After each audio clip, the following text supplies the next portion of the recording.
What the world was really worried about looking at Nazi Germany was its expansionism, the growing militarism, and into this sequence comes this outbreak of mass violence on a scale that no one really could conceive of.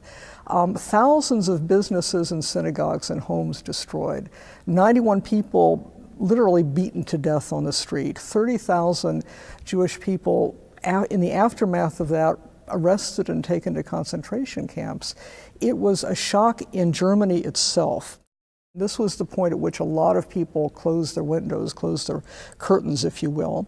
And it must be said, Kristallnacht went on actually for about 48 hours, and it became open season. I mean, you had people watching the synagogues burn, you had people looting the businesses that had been plundered, you had people, joining in the violence, you had people breaking into people's homes and going through their things, and in some cases roughing them up. So there was that too. I mean, this was not just the Nazi stormtroopers. This went much deeper than that, and that was one of the things that frightened Jews in Germany and Austria and the Sudetenland, where it also happened. Kristallnacht is actually a euphemism. In German, it means the night of broken glass, or crystal night, because there were so many synagogue and home and business windows smashed. So the streets of many German cities were literally strewn with broken shards of glass. But the historical name for it, and I think this really speaks much more to the truth of what happened, was that it was a pogrom. The kind of pogrom you had seen throughout the history of Europe, in which there's just a sudden or an escalation of violence against the Jewish population. This was the very moment in Europe and in this country where countries did not want to take in more refugees. So it's a very tragic moment as you see what happens, and then you see the response of the outside world. In Germany, both the Catholic and the Protestant churches, for the most part, were silent about what had happened. You have a very few pastors who speak out against this, who actually preached sermons condemning the violence. One of them was a pastor named Julius von Jahn in the south of Germany, a Lutheran pastor, who really preached a good sermon about the violence that had just been perpetrated against the Jews, and as a result was hauled out of his parsonage by a local group of SS thugs and beaten up, taken to jail, kept in jail for several weeks until his wife got the bishop to talk to the Gestapo and let him out. So there were immediate repercussions, and there were not many people like him who spoke out. You had members of both churches, both Catholics and Protestants, who were actually members of the Nazi Party, some of them from before 1933. Some of them in the early years of the Third Reich welcomed the nationalism. They thought that Hitler was restoring not just Germany, but its churches to their former glory. That began to turn as the Nazi Party itself began to interfere with the churches. Nonetheless, all the way through, you do have people in both churches who are supporting what is going on, certainly support its anti-Semitism. You have a minority of clergy and leaders in both churches who spoke out against it, and some of whom actually eventually tried to help Jews escape or to hide. Kristallnacht was really an awful moment for the Jews of Germany. By 1938, I don't think many of them had any illusions about their status there. And by 1938, many of them had already tried to get out. I mean, they couldn't. I mean, Jews who had been able to leave Germany, many of them had left by 1938. Nonetheless, many of them thought that they could somehow find a way through there. They had hopes that their friends, their neighbors would stand by them, or perhaps they saw no other options and they just were going to keep their heads down and hope that this would blow over. After Kristallnacht, they couldn't kid themselves. Not just the scale of the violence and the involvement of the police and local officials. I mean, in Kristallnacht, you have synagogues burning and the local fire department coming to douse the roofs of the houses around them so that other buildings wouldn't catch fire, but the synagogue would burn down. And so for Jews, this was just a horrifying moment where they saw no way out. And then the personal violence that many of them experienced, the fact that even neighbors, people who knew them, local police broke into their homes, smashed things, went through their things, roughed them up, beat them up. It was an immensely frightening moment. In the wake of Kristallnacht, about 30,000 Jewish men were rounded up, taken to concentration camps.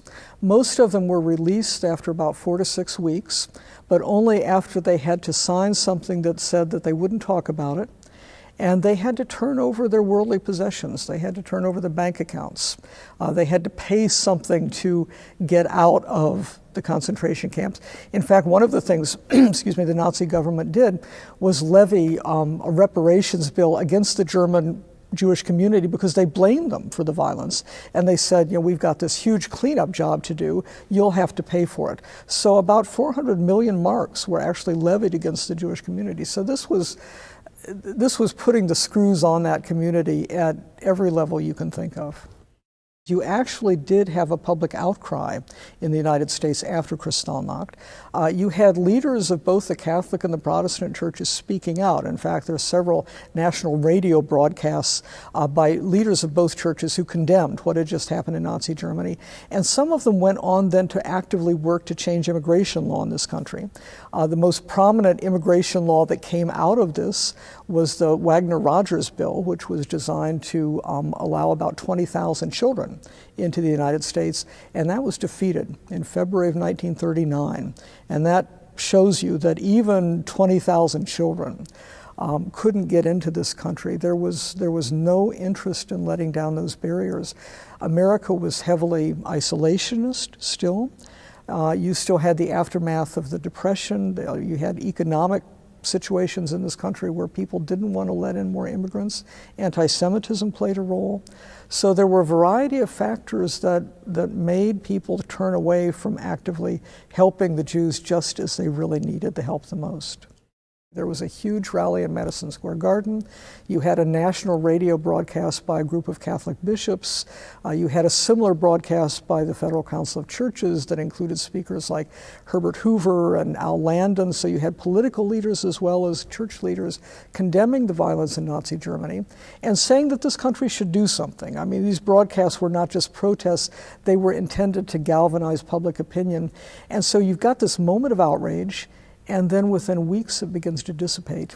And for me, this is really one of the most haunting aspects of this history, is to see it's not that people didn't know, and it's not even really that they didn't care, but to translate outrage into policy that can really stop a genocide is immensely difficult.